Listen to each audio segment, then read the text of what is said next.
I'm standing in my own garage, the concrete still warm from the afternoon sun, watching the man I was supposed to marry get handcuffed by two police officers. That sentence doesn't feel real when I think it. It sounds like something pulled from a viral headline, not my Tuesday. But there he is, my fiancé, hands behind his back, metal clicking shut around his wrists. His face is blotchy and red, eyes wide with a mix of shock and fury. He keeps looking at me like I've betrayed him, like I'm the villain in this story, like I didn't just stop him from selling my car out from under me. The car, a 1967 Ford Mustang Fastback, parked 10 feet away, gleaming under fluorescent lights. 4 years of work, $22,000, late nights, grease under my fingernails, the one thing in my life that was entirely mine. And an hour ago, I found out he'd listed it on Facebook Marketplace for $5,000. Cash, must go today. For his bachelor party. The officers guide him toward the driveway, past the open garage door, past the neighbors' curious glances. One of them reads him his rights. He's crying now. Full, ugly sobs. Mascara-streaked equivalents don't exist for men, but this comes close. He keeps saying my name, like if he says it enough times, I'll stop what's already in motion. I don't, because less than 2 hours ago, I was at work when my phone buzzed. A tag notification. My heart had dropped before I even opened it, and once I did, the world tilted on its axis. My car, my VIN, my driveway, my future, listed for less than a quarter of its value, with a pickup time already scheduled. When I called him, he sang into the phone. Cheerful, proud, like he'd solved a puzzle. We needed the money, he said. And what's yours is mine, right? We're getting married. I remember standing there, phone pressed to my ear, staring at the drywall, my brain refusing to process what he'd just admitted. He'd taken the title from my filing cabinet, without asking, without telling me, without permission. When I told him I was calling the police, he laughed. Now he's not laughing. The squad car door closes. The sound echoes down the street. And in the sudden quiet that follows, I realize something chilling. This isn't how I expected my Tuesday to go, but it's exactly when I learned who I was really engaged to. 3 years earlier, if you'd asked me who he was to me, I would have smiled without hesitation. My fiancé was the man who made life feel lighter, the one who could turn a bad day into something manageable with a stupid joke or an arm slung casually around my shoulders. We met the unromantic way, through mutual friends at a backyard barbecue, and somehow still managed to convince ourselves it was fate. He'd been leaning against a fence, beer in hand, talking too loudly about something mechanical. Cars, I think. I remember rolling my eyes and still drifting closer, curious despite myself. When he noticed me listening, he grinned like he'd won something. You know anything about engines? He asked. Enough to know when someone's bluffing, I replied. That made him laugh. Real laughter. The kind that feels effortless.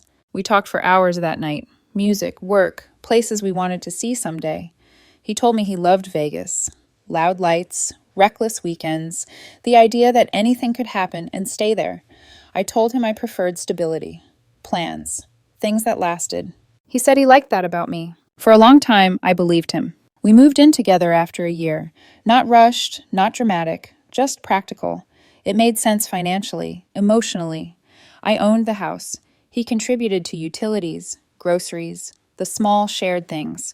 I never asked him for rent. He said he'd make it up to me later. Later became a vague, floating concept. He loved my Mustang almost as much as I did, or at least, he loved what it represented. He'd brag about it to friends, tell strangers how we were restoring a classic. I corrected him at first, gently, then less gently. It's my car, I'd say. Relax, he'd reply. I'm just proud of you. And maybe he was. Or maybe he liked being associated with something valuable that didn't belong to him. The proposal came 2 years in. Nothing flashy, no public spectacle. Just us, sitting on the couch after dinner, my feet tucked under me. He pulled the ring out of his pocket like it was an afterthought. I don't want anyone else, he said. Let's just do this. I said yes. I returned the ring to its box afterward. Not dramatically, just thoughtfully. He didn't notice. Wedding planning started slowly. Dates circled. Deposits paid. Conversations that drifted more toward his bachelor party than the actual marriage. He talked about Vegas constantly. The villa, the rooftop pool, the cost. I want it to be legendary, he kept saying. I nodded, assuming he meant we'd budget for it, plan it responsibly, like adults. What I didn't know, what I couldn't have imagined, was that somewhere along the line, he stopped seeing my things as mine at all. To him, they were just resources, tools, leverage. And the moment he decided that my property existed to solve his problems was the moment the foundation under our relationship quietly cracked. I just didn't hear it break yet. The first sign something was off didn't come with shouting or slammed doors. It came wrapped in casual entitlement. A comment here, a joke there. Little moments I brushed aside because they didn't seem worth a fight. Because love, I thought, meant choosing your battles. He started saying we when he meant me. We've got money in the account, he'd say, referring to my savings. We can afford this. When it was my credit card, he gestured toward. We'll figure it out, whenever his plans outpaced his paycheck. The first time it made my stomach tighten was over paperwork. I came home early one afternoon and found him in my home office, drawers open, folders spread across the desk. He looked up like a kid caught somewhere he didn't belong, then smiled too quickly. Organizing, he said. I remember standing in the doorway, keys still in my hand, the air feeling suddenly thin. I didn't ask you to do that, I said carefully. He shrugged. We're getting married. Transparency's healthy. That word, transparency, stuck with me. It sounded reasonable. Mature. The kind of thing you say when you want to bypass consent without sounding selfish. I let it go. When wedding expenses came up, his focus was never the ceremony, not the vows, not the future, always the party. The bachelor weekend has to be perfect, he told me one night, scrolling on his phone. The guys already expect Vegas. How much are we talking, I asked. He hesitated, just long enough. Couple thousand, he said. We're close, just short. Short was becoming a pattern. I offered to look at the numbers together, make a plan. He waved me off. You stress too much, he said, kissing my forehead. I've got it handled. That should have scared me. Instead, I believed him. Looking back, I realize how often he dismissed my boundaries with charm, how easily he reframed my concerns as overreactions, how quickly he invoked our engagement whenever I hesitated. We're a team, he'd say. What's yours is mine. Don't you trust me? Trust is a powerful silencer. The Mustang became part of the conversation without ever being a conversation. He joked about selling it someday. Think of the cash, he laughed. That thing's a gold mine. I laughed too, nervous, but still laughing. That car's not for sale. Everything has a price, he replied, still smiling. I remember the way my fingers tightened around my mug, the way my heartbeat picked up, the way I told myself he was joking. Because the alternative, that the man I planned to marry was already mentally liquidating my life to fund his fun, felt too dark to sit with. So I ignored the signs. I ignored the unease. And I ignored the quiet truth settling in my chest. He wasn't planning with me anymore. He was planning around me. And when the day came that he acted on it, I wasn't prepared for how fast everything would explode. The text came through at 2:13 p.m. I was at a job site, standing near a half-installed panel, dust clinging to my clothes, when my phone buzzed in my pocket. Someone was asking me something about measurements, but the sound barely registered.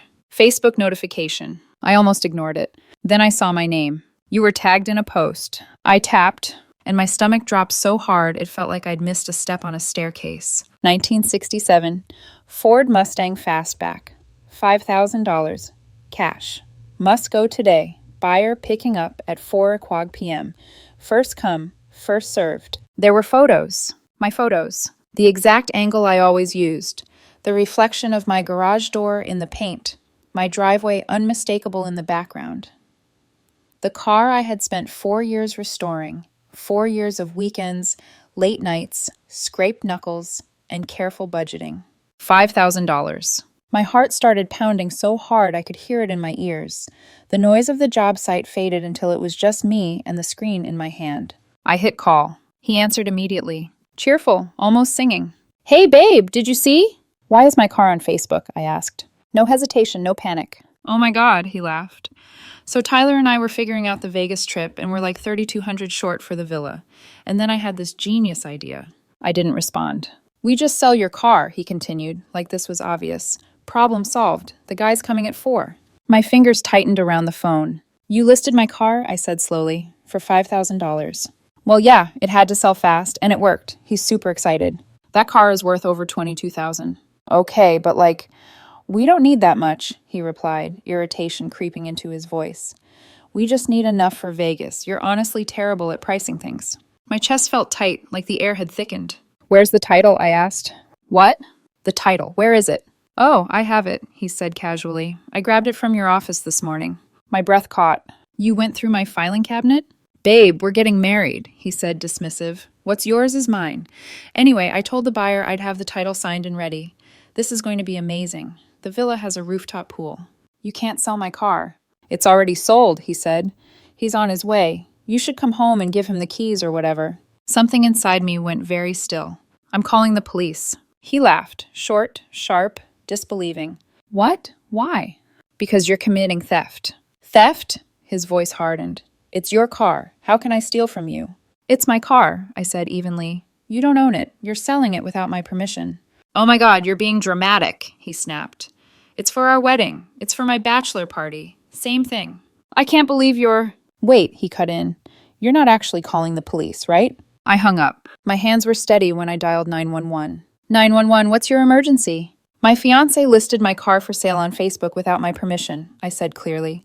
He took the title from my house and plans to complete the sale in less than 2 hours. I need officers at my address. The drive home was silent. No music, no calls returned. Just the sound of my own breathing and the growing certainty settling in my chest. Whatever happened next, there was no undoing it. Some lines, once crossed, don't fade. They burn. I pulled into my driveway at 3:20 p.m. 2 squad cars were already there. For a moment, I just sat in my truck, hands on the steering wheel, engine idling. The sight felt unreal, like I'd taken a wrong turn into someone else's life. Red and blue lights flashed against the siding of my house. My fiancé's car was parked crooked in the driveway like it had been abandoned in a hurry. I shut off the engine and stepped out. The air smelled like hot pavement and cut grass. A neighbor across the street pretended to water their lawn while staring openly. 2 officers were standing on the front lawn with him. He was crying. Not quiet tears, loud, gulping sobs, shoulders shaking, face twisted like the world had personally betrayed him. I walked closer. One of the officers, older, calm, steady, turned when he saw me. His shoulders relaxed slightly, like he'd been waiting for the adult in the room to arrive. Ma'am, he said, checking his badge. Officer Mendez, are you the owner of the vehicle listed for sale? Yes, I said, my voice sounded distant to my own ears. That's me. My fiancé snapped his head toward me. Tell them, he said urgently. Tell them this is a misunderstanding. Officer Mendez gestured between us.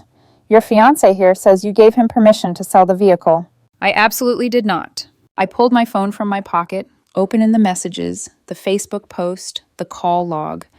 My thumb moved quickly, efficiently, like my body had decided emotions could wait. I found out from the listing, I said, holding the screen out. This is the conversation where he admits taking the title from my office. Mendez read silently. His younger partner leaned in, eyebrows lifting higher with every line. Ma'am, Mendez said, turning back to him, did you take the vehicle title from her home? We live together, he shot back. It's not taking. Is your name on the title? No, but... Is your name on the registration? No, but we're engaged. Mendez nodded slowly. Engagement doesn't give you legal ownership of someone else's property. He stepped forward, voice rising. This is insane. She's just being petty. It's a car. Mendez raised a hand. Sir, step back. I reached into my truck and retrieved the registration folder. When I handed it over, my name was the only one printed there. Clear, unambiguous. And you didn't give him permission to sell this vehicle? Mendez asked. No, I said. I found out from Facebook. Where's the title now? He looked down. His voice dropped. In my purse. Mendez's jaw tightened. I need you to return that to her immediately. Are you serious right now? He snapped. You're really doing this? You took property documents that don't belong to you and attempted to sell property you don't own, Mendez said evenly. That's theft and fraud. If the sale had gone through, you'd be facing felony charges. The doorbell rang. 3:08 p.m. We all turned. A man in his 50s stood on the porch, wearing a worn leather jacket, holding a thick envelope. He looked from the squad cars to us, confusion flickering across his face. I'm here for the Mustang, he said slowly. Mendez walked over. Sir, I'm afraid the vehicle is not for sale. The person who listed it doesn't own it. The buyer's expression hardened. You've got to be kidding me. I drove 2 hours. Took off work. I've got $5,000 in cash. I'm sorry for the inconvenience, Mendez said. This was listed without the owner's permission. The man turned to my fiancé. So you were trying to scam me? I was just... Save it, the buyer snapped. I want to file a report. As the buyer gave his statement, he shot look after look at the man I was supposed to marry, each one sharper than the last. When he finally left, muttering about wasted time and crazy people, the street felt eerily quiet. Mendes turned back. "Sir," he said firmly, "I'm placing you under arrest for attempted theft and fraud." "What?" His voice cracked. "You can't do this." "I'm your fiancé," he pleaded, turning to me as the cuffs came out. "Stop this." I didn't move. "I was doing this for us," he cried as they led him to the squad car. "You're ruining everything." I watched through the open garage as they closed the door and drove away. When it was over, Mendes stayed behind. "He'll be held pending bail," he said. "You'll need to come down tomorrow to give a formal statement. And ma'am, change your locks. Move your documents somewhere he can't access." "I already am," I replied. I went inside. The title was sitting on the kitchen counter, right where he'd said it would be. My Mustang was still in the garage, safe, untouched. And the man I had planned to marry was in county lockup. I stood there, keys still in my hand, the silence pressing in around me. Shock hadn't hit yet. But it was coming. I could feel it gathering, heavy, inevitable, right behind my ribs. The first call came at 9:04 p.m. I had just finished changing the locks. Every turn of the screwdriver felt deliberate, grounding. Metal biting into wood. New keys. New boundaries. I was wiping my hands on a towel when my phone lit up with an unfamiliar number. I answered without thinking. "I just paid $2,500 to bail my son out of jail," a woman snapped. "Because of you." I didn't need her to introduce herself. "Because of his choices," I said evenly. A sharp inhale on the other end. "He was trying to do something nice for your wedding. He stole my car title and tried to sell my property without permission. You didn't have to call the police." "What was I supposed to do?" I asked. "Let him commit felony fraud?" She scoffed. "You're being ridiculous. He's humiliated. Everyone knows he was arrested." "Maybe he shouldn't have committed a crime on Facebook," I replied. She hung up on me. I stared at the screen for a long moment, then set the phone face down on the counter. My chest felt tight, but my hands were steady. That surprised me. The next morning, I drove to the police station to give my statement. Detective Garcia listened quietly as I walked him through everything. The post, the messages, the timeline. He scrolled through the evidence, one eyebrow lifting higher with every screen. "In 12 years doing this," he said finally, "I have never seen someone document their own crimes so thoroughly." "What's he being charged with?" I asked. "Attempted theft, attempted fraud, possession of stolen documents," Garcia replied. "First offense, probably probation and fines, but it'll be on his record." Good. When I got home, he was sitting on my front steps. For a split second, my body reacted before my brain did, pulse spiking, breath catching. He looked smaller somehow, rumpled, red-eyed, like the night had wrung him out. "We need to talk," he said, standing. "How did you get here?" I asked. "Tyler drove me." Of course he did. "Please," he said, hands open like he was approaching a wild animal. "Just 5 minutes." "You tried to steal my car." "I wasn't stealing it," he insisted. "I was selling it to help us." "By taking my title and planning to forge my signature?" He flinched. "I didn't think it was that serious." "Not thinking is kind of your pattern," I said. He swallowed. "I'm sorry, I screwed up. Can we just fix this and move on? The wedding's in 5 weeks." "There's not going to be a wedding." The words landed hard. I felt them settle into place, heavy and final. His face collapsed. "What?" "I'm calling the venue today. Canceling everything." "You can't," he said desperately. "We've paid deposits." "I'll eat the costs," I replied. "We're done." "Over a mistake?" His voice cracked. "Mistakes are burning dinner or forgetting an anniversary," I said. "You committed crimes. Multiple ones." He started crying then. Not quietly. Loud, shaking sobs that drew the attention of a neighbor walking past. I didn't look away. "Everyone's going to know," he choked out. "Then tell them the truth," I said. "I will." He left a few minutes later, shoulders slumped, wiping his face with his sleeve. I went inside and started making calls. By afternoon, my phone was blowing up. His friends, his relatives, numbers I didn't recognize, variations of the same message over and over. "He made a mistake. You're overreacting. How could you do this to him?" I blocked most of them. I answered one call from his father. "My son messed up," he said quietly. "But are you really ending 3 years over this?" "He tried to sell my car to fund a party," I replied. "He panicked. Wedding costs are overwhelming." "A bad choice is buying the wrong suit," I said. "Theft is a crime." There was a long silence. "What if he goes to counseling?" his father asked. "Would you reconsider then?" "No," I said. "We're done." That night, the messages kept coming. Different numbers, same accusations. "You're cruel. You can't handle a strong man making decisions. You ruined his life. I blocked them all. I lay in bed staring at the ceiling, my phone finally quiet, my house feeling unfamiliar in its stillness. The shock was gone. What replaced it was colder, clearer, and it told me one thing with absolute certainty. This wasn't over. Not even close. The breaking point didn't come with shouting or another confrontation. It came quietly, methodically, the way real damage usually does. It was a week after the arrest. 7 days of blocked numbers, ignored messages, and a house that no longer felt like home so much as a bunker. I'd started double-checking the locks before bed, started glancing at the driveway every time headlights passed. That morning, I woke up with a strange heaviness in my chest. Not panic, something worse. A low, steady dread. I was halfway through my commute when my phone rang. My landlord. "Are you home?" he asked. "No, why?" "There's been damage. To your car. Police are already here. You should come back." The drive back felt endless. Every red light stretched too long. Every passing minute tightened something around my ribs. When I pulled onto my street, I saw the crowd first. Neighbors. Squad car. Yellow tape fluttering slightly in the breeze. Then I saw my Mustang. Every window was shattered. Glass glittered across the pavement like ice. One tire hung limp, slashed clean through. The hood was keyed so deeply the words caught the light at an angle. Should have sold it. I couldn't breathe. I stood there, keys dangling from my fingers, staring at what used to be my pride and joy. 4 years of work reduced to wreckage out of pure spite. My vision blurred, not with tears, but with rage so sharp it made my hands go numb. An officer approached. "Ma'am?" I nodded, unable to speak. "We're going to need to ask you some questions. Do you have security cameras?" "I installed them last week," I said finally. My voice sounded foreign. "Ring system. Can you pull up the footage?" We watched it together on my phone. 6:47 a.m. Clear as day. He was wearing a hoodie, gloves, but there was no mistaking him. The posture, the walk, the way he lifted the crowbar and brought it down. Once, twice, methodically, window after window. He didn't rush. He took his time. At one point, he looked directly into the camera. Not angry, not frantic. Calm. Deliberate. "That's him," I said. The officer exhaled slowly. "Your ex-fiancé?" "Yes." "This changes things," he said.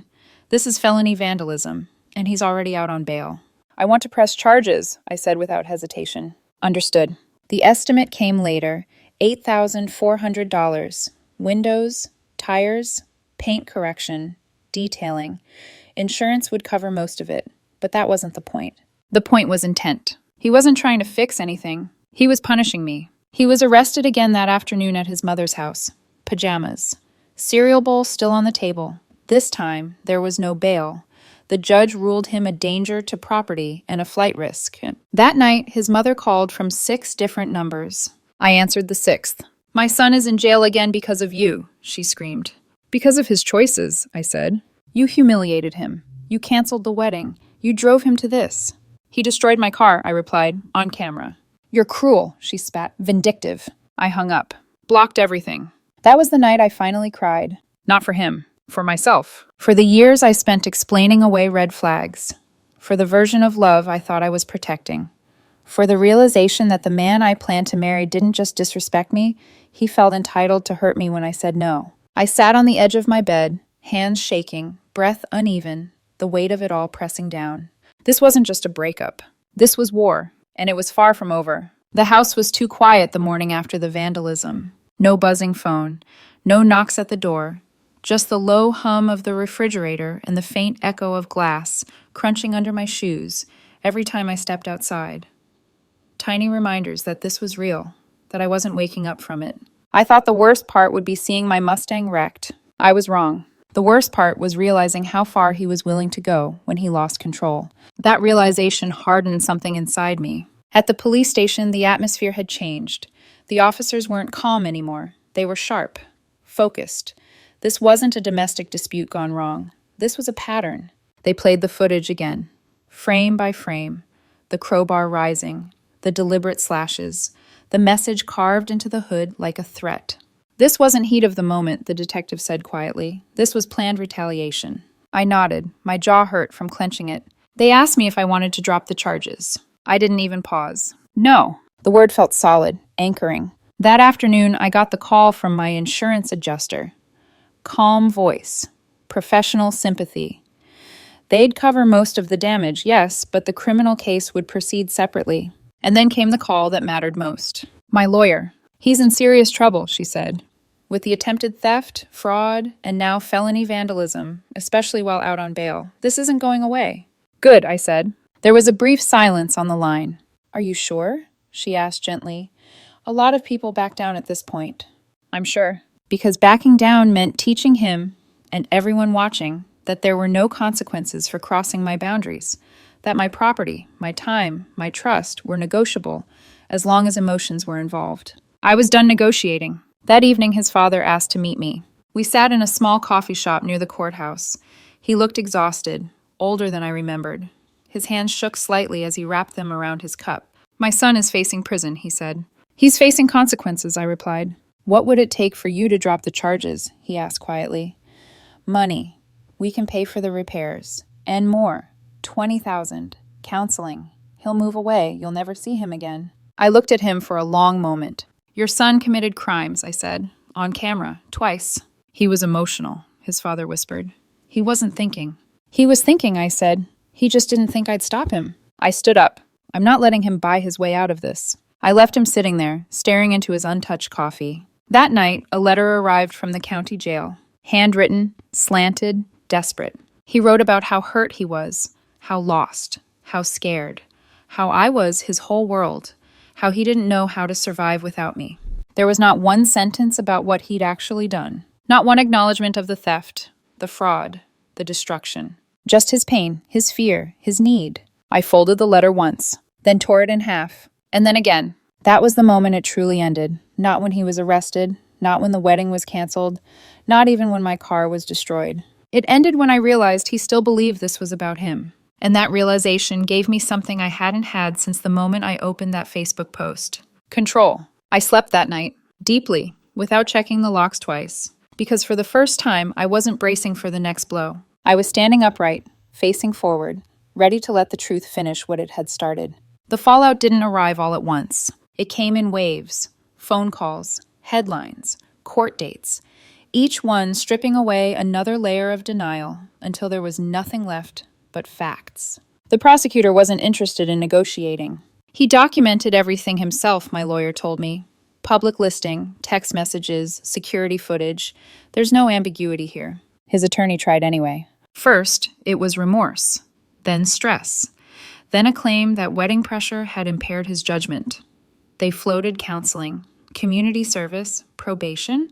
The state declined. When the news picked it up, the framing was brutal. Engaged man arrested. After attempted vehicle theft, later charged with felony vandalism. Security footage shows calm, methodical property destruction. They used his mugshot. I didn't seek it out, but people sent it to me anyway. Friends I hadn't heard from in years. Coworkers who didn't know what to say but felt compelled to acknowledge it. Some messages were supportive, others weren't. How could you let it go this far? He was emotional. You didn't have to ruin his life. I stopped responding. The court dates moved fast. Too much evidence, too many charges, too clear a timeline. Day one focused on the attempted sale. The prosecutor displayed the Facebook post on a screen so large it felt obscene, read the text aloud, called the buyer to testify about driving 2 hours with cash in hand. Officer Mendez explained the arrest, the stolen title, the legal definitions. His attorney argued confusion. The prosecutor countered with intent. Then came day two. The video. They played it in full. No cuts, no commentary. Just him in a hoodie, moving from window to window, lifting the crowbar, striking, pausing, slashing tires, carving words into paint. Calm, unrushed. At one point, the prosecutor paused the footage. Does this look like panic? She asked the jury. Or does it look like revenge? The jury didn't need long. 3 hours. Guilty on all counts. I wasn't sure I'd attend sentencing. My lawyer suggested I should. So I did. When the judge asked if I wanted to make a statement, I stood. My legs didn't shake. My voice didn't break. Your Honor, I said, this wasn't about a car. It was about entitlement. About someone believing they had the right to take from me and punish me when I said no. He's shown no remorse for the crimes themselves, only for the consequences. His attorney spoke next, talked about youth, mistakes, second chances. The judge listened, then leaned forward. "You committed multiple felonies against someone you claim to love," she said. "You stole. You attempted fraud. When stopped, you retaliated with calculated destruction. This court takes that seriously." Sentence: 18 months in state prison, $12,000 in restitution, 3 years probation after release, permanent felony record. His mother cried out.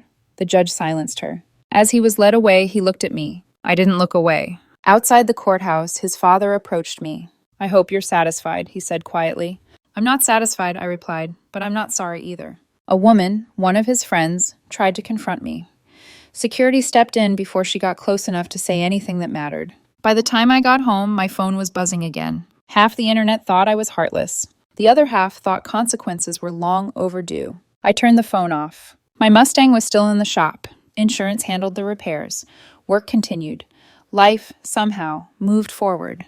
The chaos was finally burning itself out. And all that remained was the quiet aftermath, the space where healing either happens or doesn't. The house felt different once everything stopped. No more calls, no more court dates, no more waiting for the next escalation. Just quiet, real quiet this time, not the tense kind that hums under your skin. My Mustang came back 3 weeks later. Every window replaced. The paint restored so well you'd never know words had been carved into it.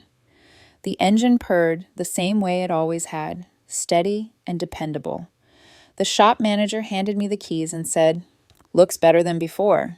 It did. So did I. The venue refunded half the deposit after I explained the situation.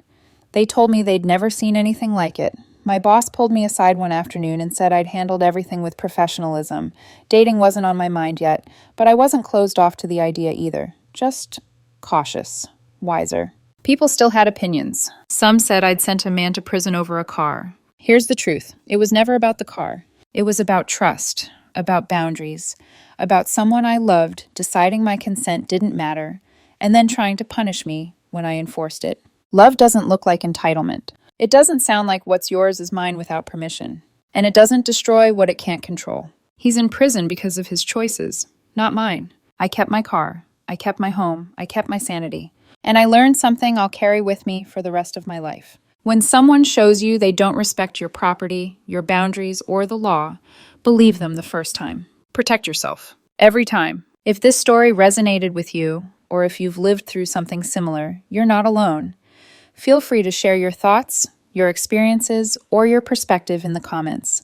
And if you want more stories about standing your ground and reclaiming your power, don't forget to like, subscribe, and share. Some lessons come at a cost, but freedom is worth it. If you stayed until the end, thank you. Stories like this aren't easy to tell or to hear, but they matter.